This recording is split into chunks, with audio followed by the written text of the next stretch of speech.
여러분 안녕하십니까. 잘난치 않은 옥군입니다. 7월 4일 오후 5시 40분 정도 됐습니다.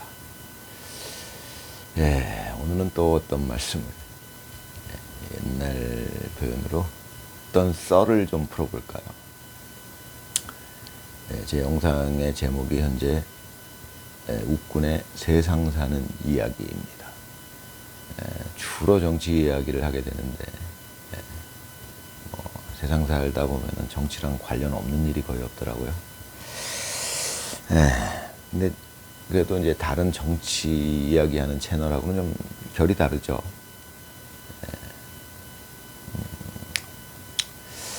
글쎄요. 아무튼 오늘도 한번 썰을 풀어보겠습니다. 제가 이제 벌써 재작년이 됐는데 1.23 계엄 이후에 제가 이제 정치에 대해서 많은 이해를 하게 됐고, 저 말고도 이제 많은 사람들이 정치에 대해서 이해를 하게 됐죠. 특히 젊은이들 위주로, 특히 똑똑한 젊은이들 위주로 이렇게 된 것 같습니다. 제가 보기에. 그것 때문에 아마 우리나라는 정치가 많이 발전할 겁니다. 결국은 뭐 윤석열 대통령이 의도했든 의도하지 않았던 간에 윤석열 대통령은 제가 보기에 우리나라 정치를 엄청나게 발전시킨 분으로 기록될 것 같아요. 제가 늘 말씀드렸지만은 한 나라의 정치가 발전하기 위해서 가장 필요한 일이 뭐냐, 가장 근본적으로 어떤 변화가 필요하냐. 저한테 묻는다면 이 세계에서 가장 머리 좋은 잘난치 않은 옥군은 그렇게 대답하겠죠. 전 국민의 정치 의식 수준이 어느 정도까지 발전해 있느냐. 옛날에 문맹률이라고 그 글자를 국민이 어느 정도 몇 퍼센트가 이해를 읽고 쓸 수 있느냐, 이런 게 문맹률이죠. 우리나라가 전 세계에서 아마 문맹률이 가장 낮은 걸로 제가 알고 있는데, 그건 뭐 이제 세종대왕 덕분이기도 하고 여러 가지 그런 원인으로 우리나라가 세계에서 문맹률이 가장 낮아요. 좋은 거죠. 그러면 이제 새로운 개념으로 정치에 대한 이해가, 사실 정치에 대한 이해가 전혀 없다 그러면 문맹이나 마찬가지인 거예요. 비유적으로 설명하면. 근데 이제 1.23 계엄 이후로 우리나라의 정치적 문맹, 정치에 대한 문맹의 수준이, 문맹률이 굉장히 떨어졌다. 저는 이렇게 평가하고 싶습니다. 또 앞으로 그거는 더 심화될 것이다. 사실 민주당을 비롯한 이제 이 반국가 세력이 지금까지 번성할 수 있었던 이유는 국민들이 정치를 잘 이해하지 못하니까 그런 겁니다. 제가 보기엔 그게 근본적인 원인이에요. 국민들이 만약에 저를 비롯해서, 저도 이제 정치를 이해하려고 하지 않았어요. 별로 관심도. 제가 이제 뭐 그 원인에 대해서는 여러 번 말씀드렸지만은, 그러다가 이제 이번에 1.23 계엄 이후로 저도 이제 정치에 대해서 어느 정도, 이 정도만 이해해도, 지금의 제가 이제 정치를 완벽하게 이해할 수는 없잖아요. 또 정치학 박사 뭐 이런 사람들처럼. 그렇지만 이제 제가 대충 이해했어요. 그러니까 전문가 수준은 아니더라도 정치를 대충 이해했기 때문에. 근데 만약에 온 국민이 저만큼 정치를 이해했다, 그럼 이제 제가 보기에는 국민의 만약 90% 정도가 저만큼 정치를 이해했다 그러면 저들은 발붙일 곳이 없습니다. 속일 수가 없어요, 국민을. 지금 아직까지도 제 동생 같은 우리 국민들이 많죠. 유재석 같은 친구들. 유재석이가 제 막내 동생이랑 동갑으로 알고 있는데, 곧또래인데, 제가 보기엔 뭐 유재석이 그 친구, 제가 보기에는 이 나이 먹어보면은 이제 그 친구가 사람 좋은 친구입니다. 사람은 좋은 친구예요. 근데 속은 거죠. 정치에 대한 이해가 없는 겁니다. 이제 그런 사람들을 대상으로 이 반국가 세력이 그들을 속임으로써 그들의 표를 얻는 거죠. 마음을 얻는 거죠. 그런 방식으로 지금 이제 우리 대한민국을 이 지경까지 몰고 온 겁니다. 제가 보기에는. 이 머리 좋은 옥군이 보기에는. 그게 근본적인 원인이에요. 제가 보기엔. 그런데 이제 윤석열 대통령이 나타나서 혜성같이 등장해서 계엄을 함으로써 저들이 거의 대한민국을 다 먹어치우는 거를 회방을 놓은 거죠. 결정적인 회방을 놓은 거나 마찬가지입니다. 지금 제가 보는 관점에서는 저들 입장에서는 아마 진짜 죽이고 싶도록 미울 거예요. 근데 제가 보기엔 이제 그것 자체가 하늘이 하는 일인데, 만약 윤석열 대통령이 혜성처럼 등장해서 계엄을 하지 않았다면 우리나라는 저들의 뜻대로 거의 되지 않았을까. 거의 망했을 겁니다. 아무튼 뭐 그렇게 됐는데, 그러니까 이제 국민들의 정치를 이해하는 정도, 그런 게 굉장히 중요한데, 그게 아마 우리나라가 이제 문맹률이 세계에서 제일 낮듯이, 세계 최고이듯이, 우리나라는 이제 온 국민이, 거의 온 국민이, 그러니까 전 세계에서 가장 많은 퍼센테이지가, 국민 중에 퍼센테이지가 있어요. 정치를 이해하는 퍼센테이지. 심지어 뭐 글을 못 읽는 이제 국민들도 많잖아요. 그러면 이제 전체 국민 중에 한 80%가 저만큼 정치를 이해한다. 저들은 발붙일 것이 없을 겁니다. 80% 정도만 돼도. 그런데 이제 그게 쉽지가 않죠. 지금 제가 보기에는 우리나라 1.23 계엄 이후에 이제 그러면 정치를 이해하는 그 국민들의 그 퍼센테이지가 어느 정도까지 올라갔겠느냐. 그럼 예전에는 어느 정도였겠느냐. 제가 이 인생을 살면서 이제 저는 머리가 좋으니까요. 그건 측정해낼 수가 없잖아요. 어떻게. 정치를 어느 정도 이해하고 있는지 사람이. 문맹률은 뭐 측정할 수가 있지만, 이런 건 좀 그러니까 측정해내기가 어려워요. 그러니까 늘 말씀드리지만 사람의 지능을 측정하기는 어려워요. IQ는 이 머리 좋은 웃군이 보기에는 IQ는 그냥 지능의 일부 영역이에요. 그거를 테스트할 수 있는, IQ는 테스트할 수 있지만, 이 머리 좋은 웃군이 말씀드린 진정한 지능을, 인간이 가진 지능을 측정하기는 어려워요. 불가능합니다, 거의. 그러니까 이제 제가 마음 놓고 떠들죠. 세계에서 머리가 가장 좋다고. 그런데 비슷한 맥락에서 정치를 국민이 어느 정도 이해하고 있느냐, 그거를 측정하기가 쉽지가 않죠. 거의 불가능하죠. 그렇지만 그러니까 제가 말씀드리기를, 저만큼 저는 무식하니까 완벽하게 이해는 당연히 못했을 거고, 세계에서 어떤 사람도 정치를 완벽하게 이해한 사람은 없을 거니까. 그렇지만 그럼 전문가 수준으로 이해했느냐? 그거 아니죠. 저는 국민들 중에서 그래도 머리가 워낙 좋다 보니까, 상당한 수준, 그러니까 대충 이해한 겁니다. 그 정도만 이해하면 될 것 같아요, 국민들이. 그 정도 이해한 국민들의 퍼센테이지가 어느 정도겠느냐, 제가 대충 짐작이 됩니다. 여러 가지 그 정황을 고려해 보면, 그럼 1.23 계엄 이전에 예를 들어서 윤석열 대통령의 지지율이라든가 여러 가지를 이제 이렇게 고려해 보면은, 그때 당시에 민주당의 지지율 이런 것들을 고려해 보면, 그 다음에 이제 고려할 게 많죠. 그 당시에 민주당의 지지율, 그렇지만 그 당시에 민주당 이 세력들이 여론을 조작했다는 거.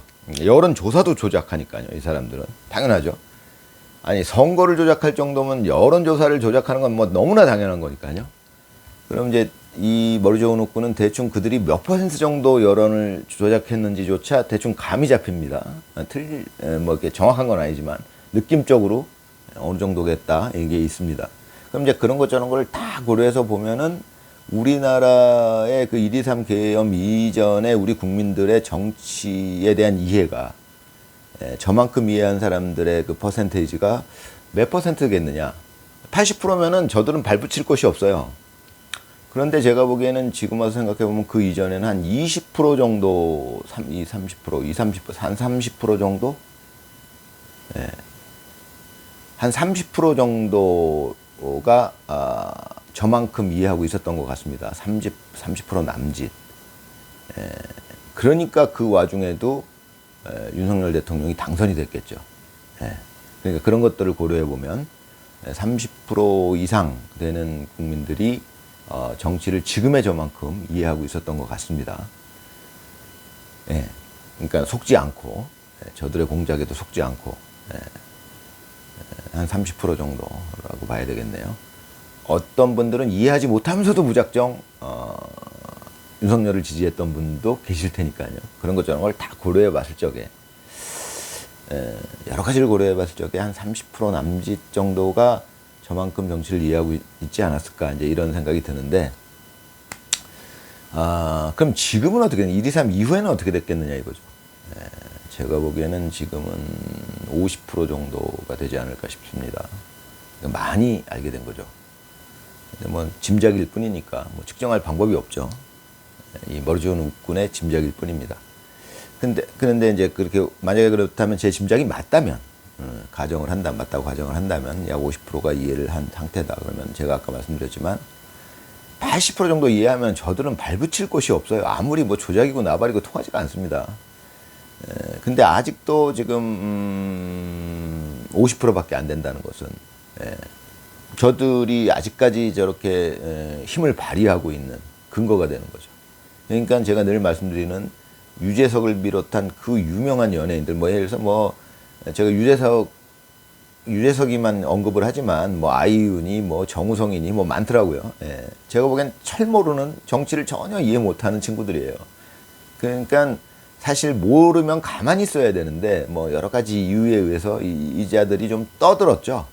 그래서 이제 앞으로는 그 친구들이 몰락을 할 겁니다. 굉장히 고생을 할 거예요. 그런 것 때문에. 모르고 떠들었던 것 때문에. 몰랐으면 그냥 입 닥치고 있었어야 되는데. 그게 잘못이죠. 그러니까 제가 늘 말씀드리면 유재석을 비롯한 연예인들이, 유재석이는 특히 사람이 좋아요. 제가 보기엔. 사람은 좋은데 이해를 못했어요. 이해를 못하고 떠들었단 말이에요. 그러면 안 된다는 거예요. 그 죄는, 그 죄값은 치러야 된다는 거예요. 결국은. 몰랐으면 가만히 있었어야 되는데 떠들었기 때문에 그 죄값은 치러야 됩니다. 근데 그 죄값만큼 치러야지 인간성 자체를 아예 나쁜 놈이다 매도하는 건 아니라는 거죠. 이제 제가 이제 자주 드리는 말씀인데, 죄값은 정확하게, 거기까지만. 그 대표가 유재석이 워낙에 유명한, 대한민국에서 가장 유명한 연예인이니까요. 유재석이가 대표로 욕을 먹고 있죠, 지금.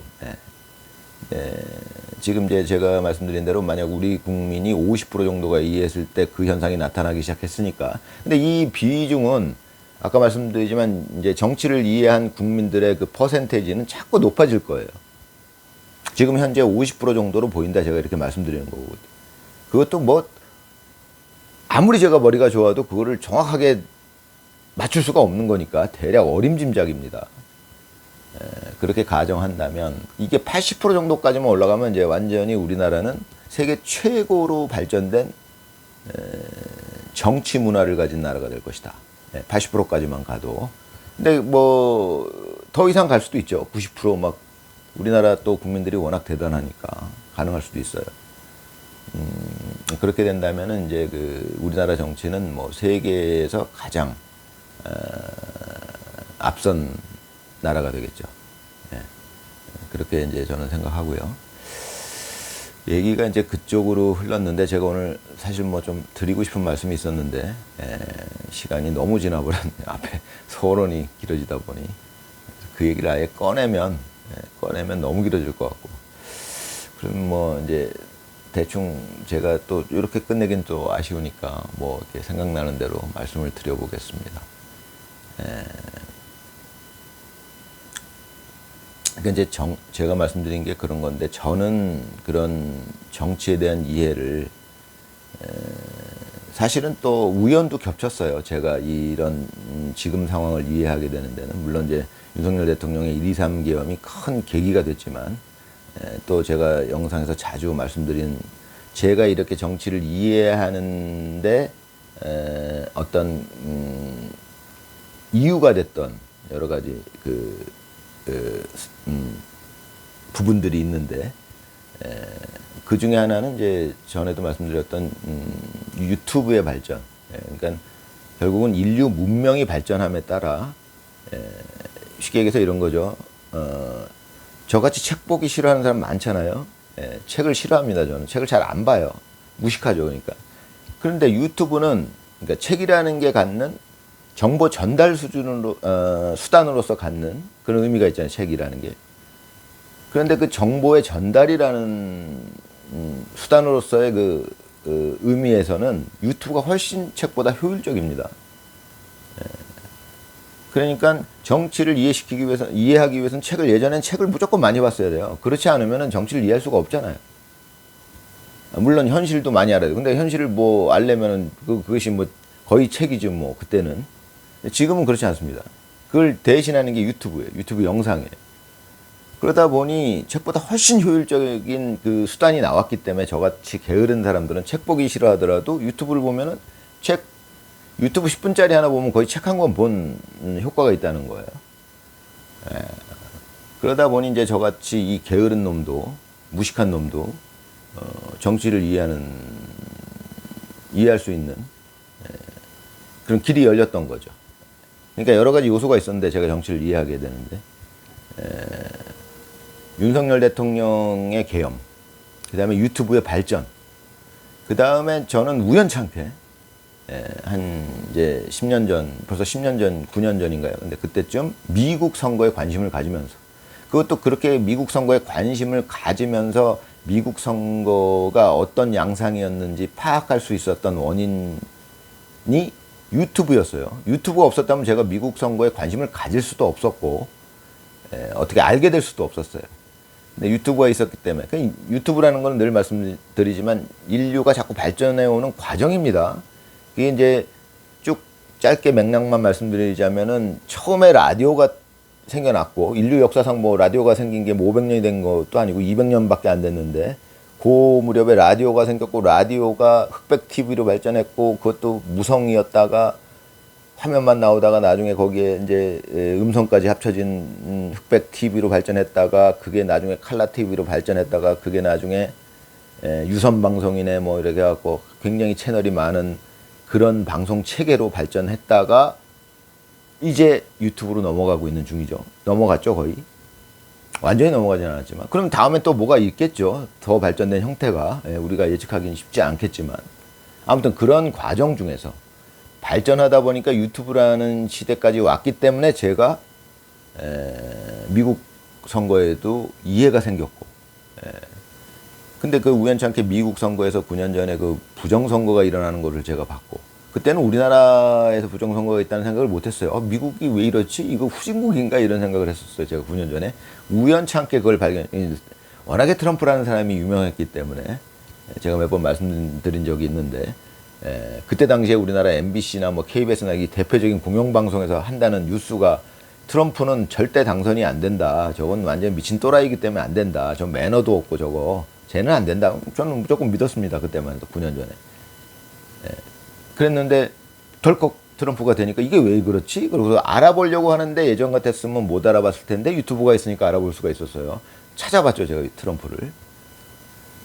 그랬더니만 뭐 여러 가지 이렇게 보니까는 아이고 이거 미국에 엄청난 부정선거가 있더라고요. 근데 그때는 제가 뭐 한국 정치에 관심도 없고 한국 정치에 부정선거가 있는 점이 생각도 안 했고, 미국이란 나라가 부정선거가 있다고 이게 지금 이 시대에 뭐 이런 생각을 했었으니까 그때. 그래서 그때 미국의 부정선거를 이해를 했고, 그 우연이죠, 저는. 우연이라기보다는 머리가 좋으니까 지적 호기심이 있었겠죠. 잘난 체 하는 옷뿐입니다. 아니, 왜 MBC에서 KBS에서 트럼프는 안 된다고 했는데 됐을까? 그런 적이 없었거든요, 제가 여태까지 살면서. MBC나 KBS에서 방송한 내용이 틀린 적이 없었어요, 거의. 그런 부분에 대해서. 근데 이게 틀렸단 말이죠. 이상하네. 그러는데 그게 지적 호기심이 발동된 겁니다, 제가. 머리가 좋으니까요. 잘난 체 하니까요. 그래가지고 그때 찾아보다 보니까는, 이건 뭐, 트럼프를 MBC나 KBS에서 엄청 욕을 했어요, 그때. 그래서 난, 미친 또라이인가 보다. 그랬죠, 그냥. 근데 왜 당선이 됐을까? 그러고 알아보다 보니까 트럼프는 굉장히 애국자입니다. 물론 미국에 대한 애국자예요. 트럼프가 우리나라에 애국한다면 그건 미친놈이죠. 그 사람들이 헷갈리는 사람들이 가끔 있더라고요. 트럼프는 미국에 대한 애국자입니다. 윤석열은 우리나라에 대한 애국자예요. 그러니까 윤석열 대통령 미국에서 도와준다고 그랬는데도 난 됐다. 내가 우리나라 국민들을 두고 어딜 가느냐 뭐 이런 식으로 그 전한길 씨가 얘기한 걸로 봐서 아마 거의 사실일 걸로 저는 보고 있습니다. 아무튼 뭐 그런 것 때문에 제가 이제 어떻게 하다가 지금까지 와가지고 한국 정치를 이렇게 이해하게 되는데 우연히 겹친 거죠.